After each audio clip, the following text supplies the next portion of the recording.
Hello students, हम सब ने पिछले पार्ट में पढ़ा था agents of cross pollination. Pollination में जो मीन्स हैं वो कौन कौन से यूज होते हैं उसके बारे में हमने पिछले पार्ट में पढ़ा था। आज इस पार्ट में हम पढ़ेंगे इसके बाद की जो प्रोसेस होती है after pollination. Pollen grains lands on stigma. Pollen grain जब स्टिग्मा पर पहुंच जाता है तब उसके बाद कौन सी प्रक्रिया होती है, उसमें सबसे पहला जो प्रोसेस होता है वह है, ध्यान दें, वह इंटरएक्शन की प्रोसेस होती है। लेकिन इसके पहले जाने से पहले हम जानेंगे कि क्रॉस पॉलिनेशन को श्योर करने के लिए प्लांट्स में डिफरेंट टाइप्स के मॉडिफिकेशन होते हैं। अब क्रॉस पॉलिनेशन को श्योर करने के लिए ये मॉडिफिकेशन क्यों होते हैं? क्योंकि वे सेल्फ पॉलिनेशन की प्रोसेस को इनहिबिट करना चाहते हैं। अब फिर यही क्वेश्चन उठता है कि सेल्फ पॉलिनेशन के प्रोसेस को क्यों इनहिबिट करना चाहते हैं। तो आप इसी को जानते हैं कि कॉन्टिन्यूस सेल्फ पॉलिनेशन के होने के कारण से जो होमोजाइगस कंडीशन क्रिएट होता है, उस कारण से जो लीथल जीन हैं वह उनके एक्टिव होने की पॉसिबिलिटीज होती है। तो जिससे कारण से जो इविल कैरेक्टर्स हैं वह अपीयर होते हैं और उस प्लांट के प्रोडक्ट पर इसका एडवर्स अफेक्ट पड़ता है, अर्थात उसकी जो प्रोडक्टिविटी होती है वह रिड्यूस होती है या प्लांट की जो इफ़िशियंसी है वह घटती है। इसी फिनोमेना को हम इनब्रीडिंग डिप्रेशन कहते हैं। इनब्रीडिंग डिप्रेशन उसे कहा जाता है इनब्रीडिंग डिप्रेशन। देखें आप, majority of flowering plants produce bisexual flowers and pollen grains are come in contact with the stigma of the same flower। इसी को तो हमने सेल्फ पॉलिनेशन कहा है। This continuous self pollination leads to chances of the inbreeding depression. अब what is the inbreeding depression?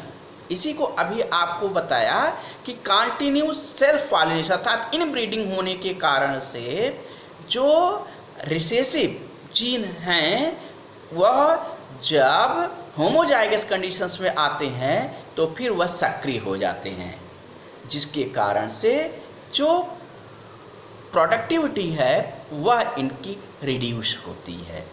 इसी phenomena को हम इनब्रीडिंग डिप्रेशन कहते हैं। अब इससे निपटने के लिए प्लांट क्या करते हैं? दस plants have developed many devices to discourage the process of self-pollination and encourage to the cross-pollination. Some modifications that are occur among the plants are given in following. First of all, आप देखें कि stigma and stamen, यदि flower bisexual है तो निश्चित है उसमें दोनों सेक्स ऑर्गन होंगे, मेल और फीमेल। तो मेल सेक्स ऑर्गन स्टामेन और फीमेल सेक्स ऑर्गन का कार्पेल का स्टिग्मा। तो आप कह सकते हैं कि stigma and stamen mature. Stigma means यहाँ कार्पेल और पिस्टिल, तो आप कह सकते हैं pistil and stamen mature at different times. इनकी मेच्योरिटी अलग अलग टाइम पर होती है।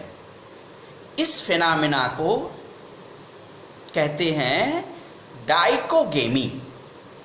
इस फिनोमेना को डाइकोगेमी कहा जाता है, अर्थात when the pistil and stamen mature at different types different times. That condition is called the dichogamy. अब आप देखें, it may be two types. क्या क्या कि either anther mature before the stigma और stigma mature before the anther. अर्थात या तो एंथर पहले मेच्योर हो जाएगा स्टिग्मा से, या स्टिग्मा अर्थात पिस्टिल पहले मेच्योर हो जाएगा स्टम या एंथर से। तो इन दोनों कंडीशंस को देखें, when the anther and stigma, when the anther mature before the stigma, that conditions is called protandry. ध्यान दें, इस कंडीशंस को कहते हैं प्रोटेंड्री,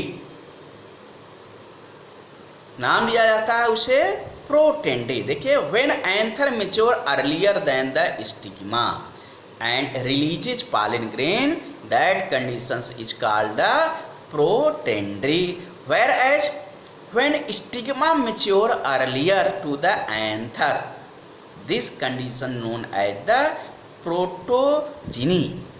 प्रोटोजिनी इसका मतलब फीमेल सेक्स ऑर्गन, गायनोसियम।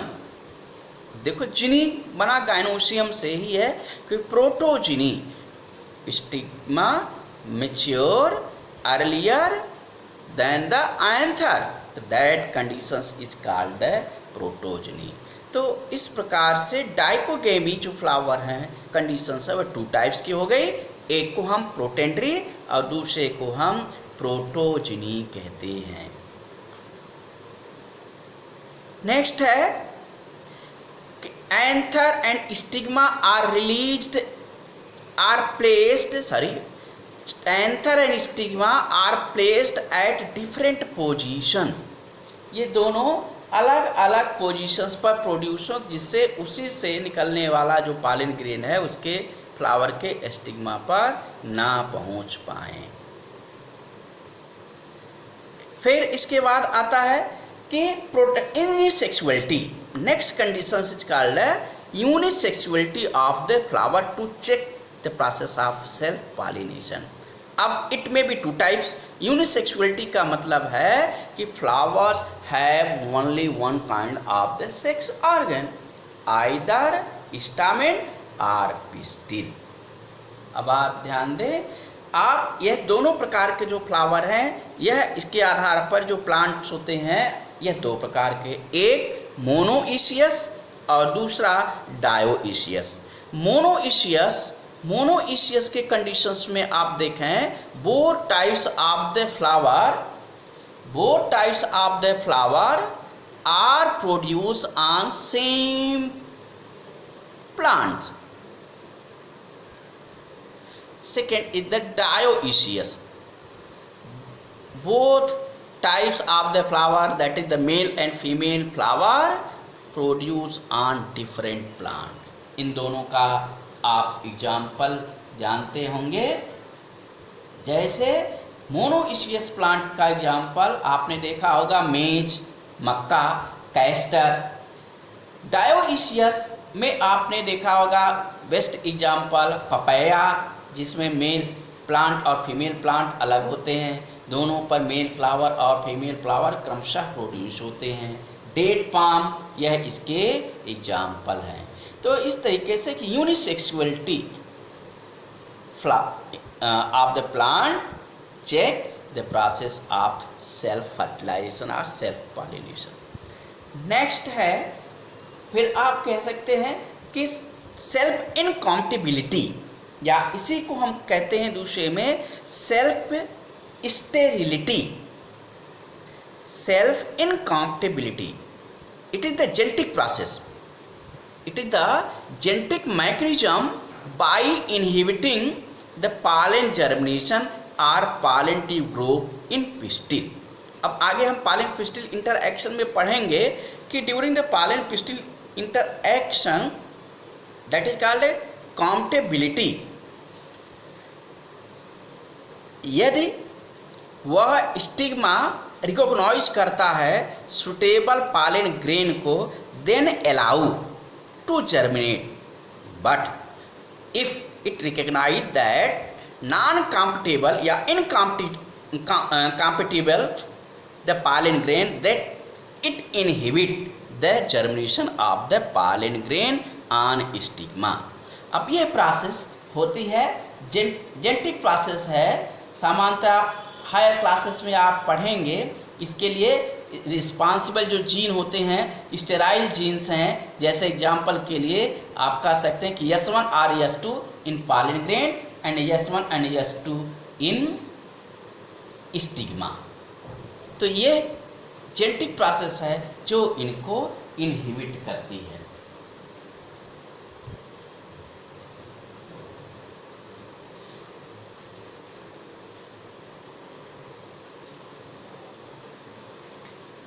देखें नेक्स्ट कुछ और प्रॉपर्टीज हैं, जैसे हम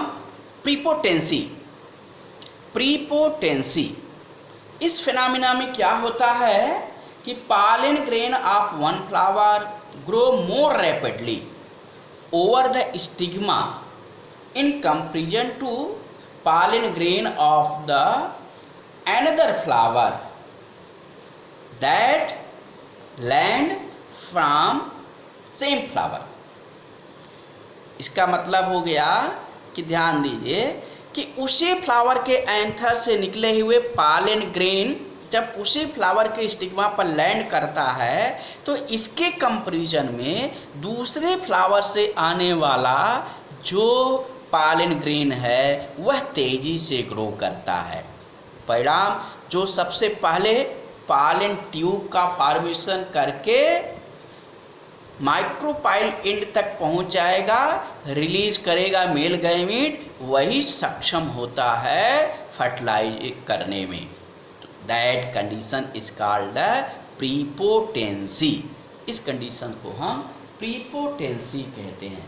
next another is the heterostyly. It is two types, diheterostyly यह भी दो प्रकार का। वैसे सबसे पहले देखें हेटेरोस्टाइली क्या है, तो इसमें फ्लावर डिफरेंट टाइप्स के होते हैं, उनके स्टाइल और स्टामेन की जो लेंथ होती है वह अलग अलग होती है। इसको हम कहते हैं हेटेरोस्टाइली। ये दो प्रकार की होती है। एक है डाइहेटेरोस्टाइली, डाई मीन्स होता है टू टाइप्स के, और दूसरा है ट्राईहेटेरोस्टाइली। अब डाइहेटेरोस्टाइली भी टू टाइप्स के हैं, पिन आइड। इसमें क्या होता है कि जो स्टाइल है वह लॉन्ग होता है स्टामेन के कंपैरिजन में।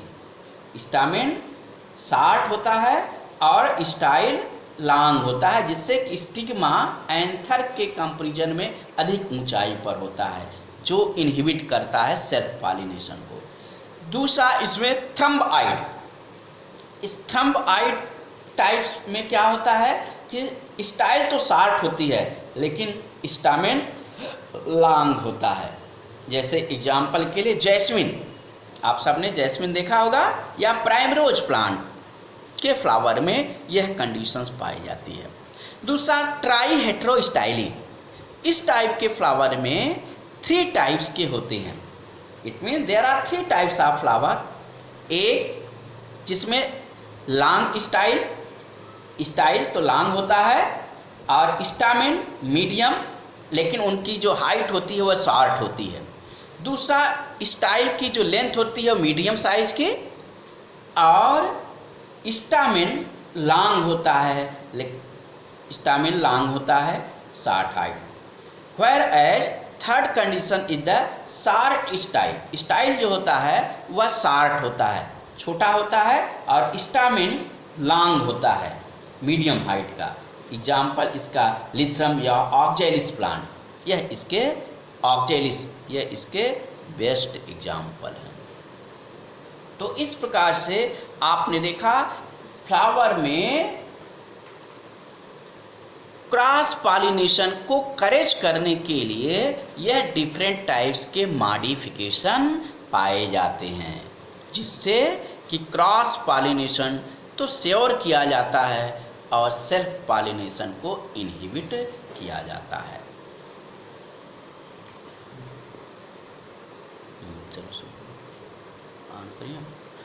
अब हम पढ़ेंगे, नेक्स्ट टॉपिक है पॉलन पिस्टिल इंटरएक्शन, कि पॉलन ग्रेन पिस्टिल के स्टिग्मा पर लैंड कर गया तो उसके बाद होने वाली प्रोसेस क्या होती है।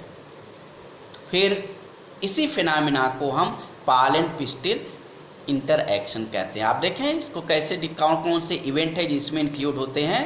तो all the events from pollen deposition on the stigma until the entry of the pollen tubes into the ovule are together called pollen pistil interaction। आप देखें कि जैसे ये स्टिग्मा है, इस स्टिग्मा पर पॉलन कोई लैंड कर गया, लैंड के फलस्वरूप इससे ये पॉलन ग्रेन है, पॉलन ग्रेन ये स्टिग्मा है, स्टिग्मा पर लैंड करने के फलस्वरूप क्या होता है कि इसमें इंटरएक्शन। तो पहले यह इंटरएक्शन किस रूप में होता है, केमिकल डायलॉग के रूप में।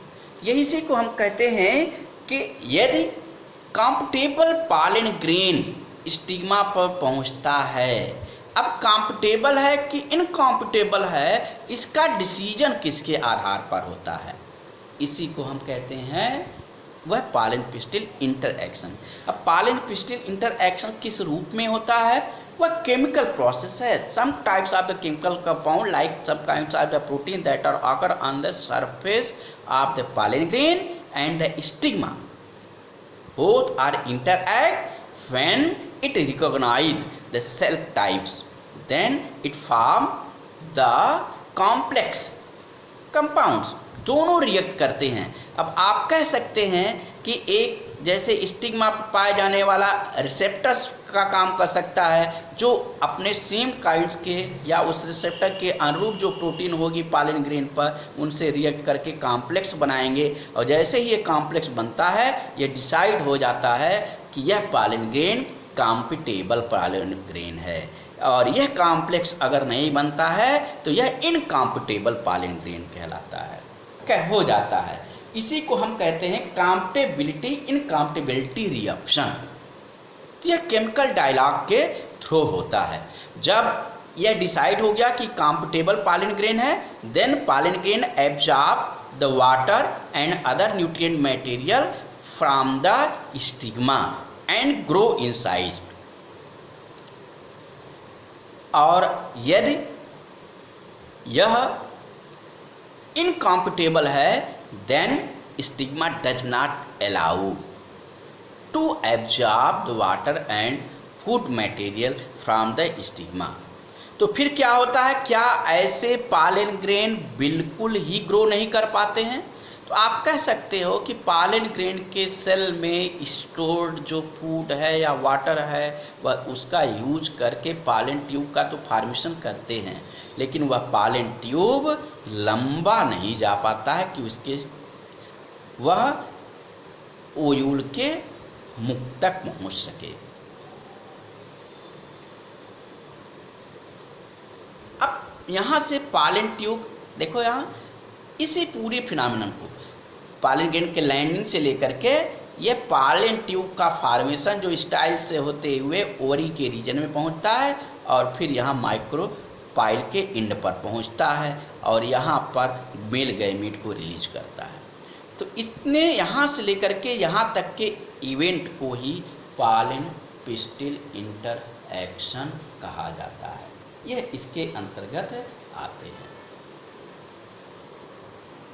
कंफर्टेबल पॉलन का decide, recognition of the right pollen कैसे, the ability of the pistil to recognise the pollen is the result of continuous dialogue that are mediated by chemical components of the pollen interacting with those of the pistil.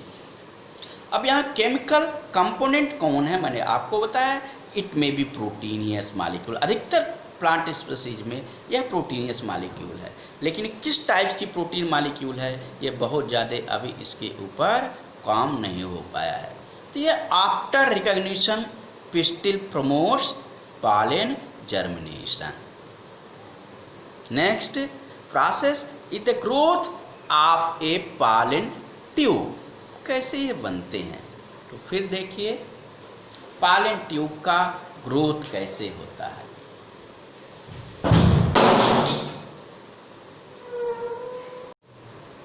अब हम पढ़ेंगे growth of a pollen tube. After landing the pollen grain on the stigma, when it decide it is the compatible pollen, then it germinates on the stigma and produce the pollen tube. अब आप सबने पढ़ा है pollen grain का structure पढ़ा है। Generally pollen grain release from the anther in two cell stage, one large in size called a vegetative cell and another small in size called a generative cell. Whereas pollen grain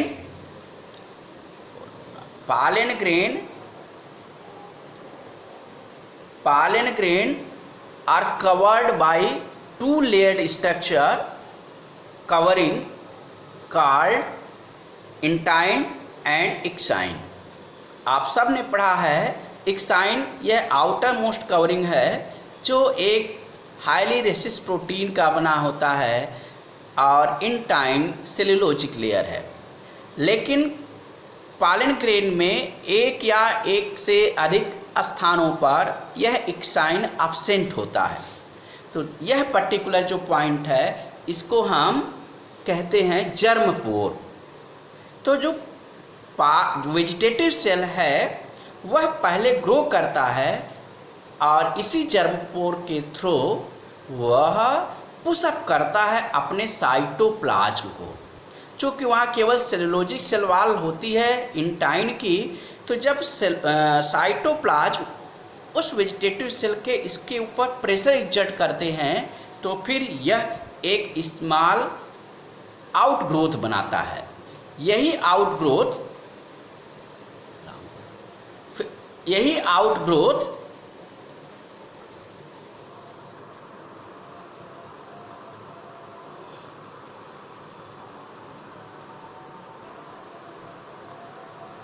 अब देखें कि यही outgrowth जब यह stigma के tissue में penetrate करता है और फिर रिलीज करता है एंजाइम, वह एंजाइम देन डाइजेस्ट करता है स्टिग्मा के टिश्यू सेल्स को और उनसे न्यूट्रिएंट को प्राप्त करता है और फिर यह आगे की ओर बढ़ता चला जाता है। देखें इसको कहते हैं हम जर्म पोर। फिर यह जर्म पोर कंटिन्यू ग्रो करता है, एंजाइम को सेक्रीट करता जाएगा। वह एंजाइम सेल को पहले स्टिग्मा के फिर स्टाइल रीजन के सेल को जैसे जैसे डाइजेस्ट करता जाएगा वैसे वैसे ये ट्यूबुलर स्ट्रक्चर बनते चले जाते हैं। फिर यह स्टाइल से होते हुए ओरी रीजन में ओरी के सेल को डाइजेस्ट करता है और ग्रो करते हुए जहाँ से इसको गैमीट को ट्रांसफ़र करना होगा उस रीजन में पहुँचता है। अधिकतर प्लांट में फिर यह अधिकतर प्लांट में माइक्रोपाइल जो माइक्रोपाइल पोर होता है उसके थ्रू यह ओयूल में और ओयूल से फिर एम्ब्रियो सैक में इंटर करता है जहां दोनों मेल गैमीट को यह रिलीज करता है और डबल फर्टिलाइजेशन की प्रोसेस होती है।